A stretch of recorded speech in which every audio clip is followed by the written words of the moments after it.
The Works in Progress series, Enduring Spirit, explores the Chinese-American experience through contemporary theater. And the upcoming performance, American Bamboo, tells the tale that so many immigrants can relate to. Reporter Alexa Sita has the preview. This one looks like Gary Cooper. These two boys look like brothers just hanging out, but they're actually actors rehearsing for a new play called American Bamboo. And their characters are shelling walnuts to make money. Papa gone out. And Papa mo gone out. He come back. I keep. The play is based on the nonfiction book Sweet Bamboo, an immigrant story of survival. The book begins with prosperity after the Luang family settles in LA's Chinatown.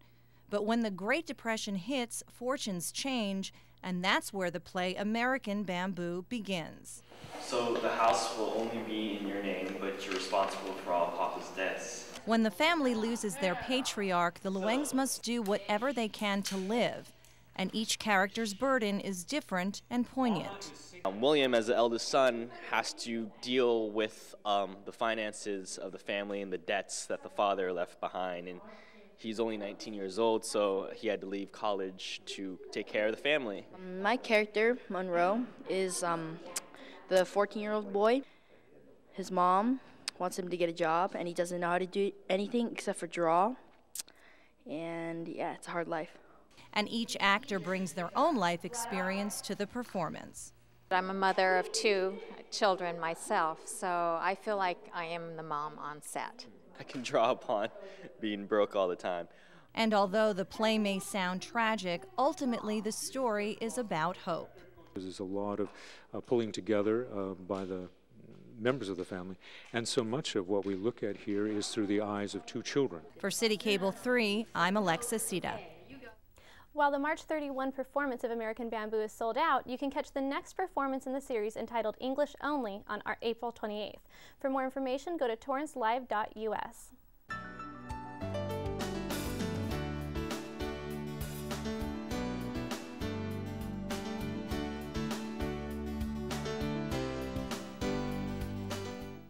The last part of the Junior Leadership Program is Corporate Day. Reporter Renee Hiblinger explains how Torrance-based businesses helped open students' eyes to possibilities.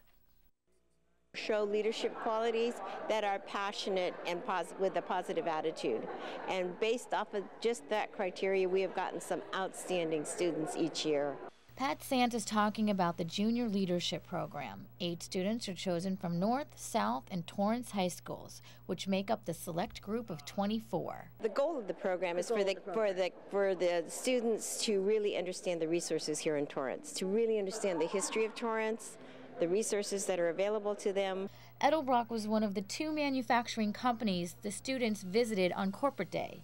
Here they were able to see the hands-on work that goes into building the super fast car parts. Just seeing how all of the parts have to work together in order to make one amazing car with the amazing engine. And the students were thinking ahead about the opportunities they could take advantage of by being a part of the program. A group of us were planning on volunteering at the Edelbrock that we just been to, and for NHS hours as well as community service toward college. Sunrider was the next stop. The operations director explained how they developed the line of herbal health food and cosmetic products.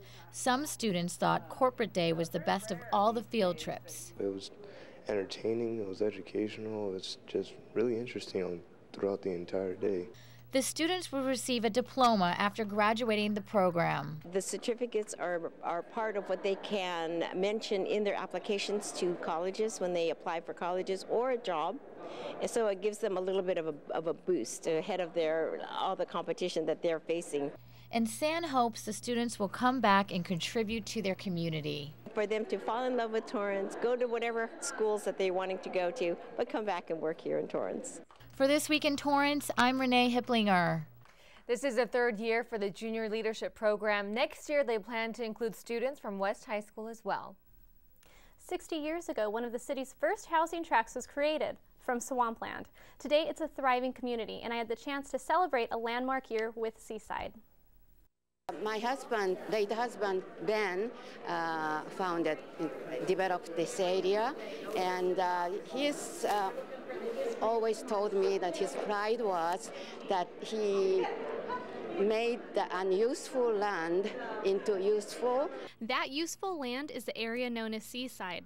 What used to be a swamp was transformed into housing tracts and Seaside Elementary School. And this year, the community and school are celebrating their 60th anniversary. Some of my fondest childhood memories were right here at Seaside School. And the anniversary celebration was also a great excuse for former students to come back home. My mother still lives in the house where I grew up, so my family's been in this neighborhood for 50 years. That tradition of staying in the community has continued for many residents.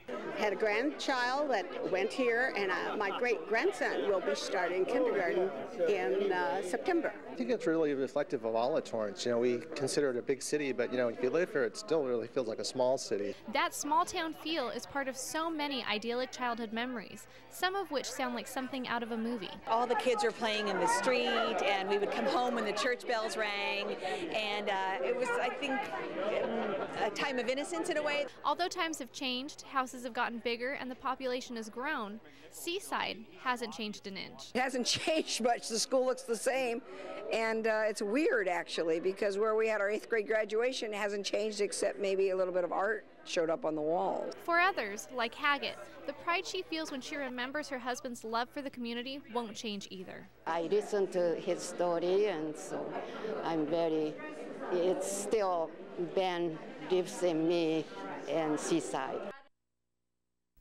The anniversary celebration was thrown by the Seaside PTA and the Seaside Homeowners Association.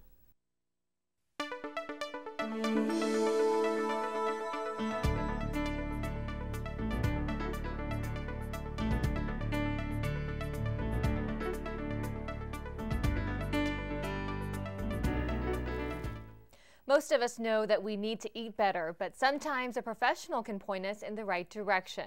Reporter Anna Carranza has this story. How can we make healthy eating choices in our busy lives? A good time to make changes in our diets is now, because March is the National Nutrition Month, and this year's theme is nutrition from the ground up. When you have healthy choices easily available at home, you're going to want to eat that food. Vonda Nasheth is a registered dietitian at Providence Little Company of Mary Hospital.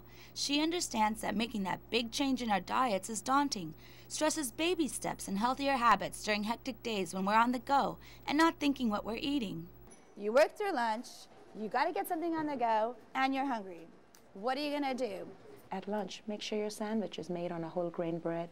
Add some lettuce, some tomatoes, avocados, good vegetables in there.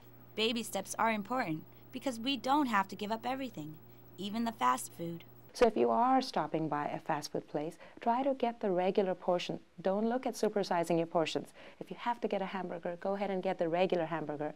Try to skip the fries. If you have to get the fries, get the small fries and split it so that you can have that indulgence but not feel like you overdid it. Rather than feeling guilty about eating bad, we should look at nutrient-rich foods and make sure that every bite that's going into your body is providing you with the right amount of nutrients. Look at your daily eating lifestyle. See how many servings of fruits and vegetables you're getting in a day. Try to incorporate more in simple things. For example, at breakfast, try to add some fruit at breakfast. In terms of good nutrition, starting from the basics leads to a strong foundation. For City Cable 3, I'm Anna Carranza.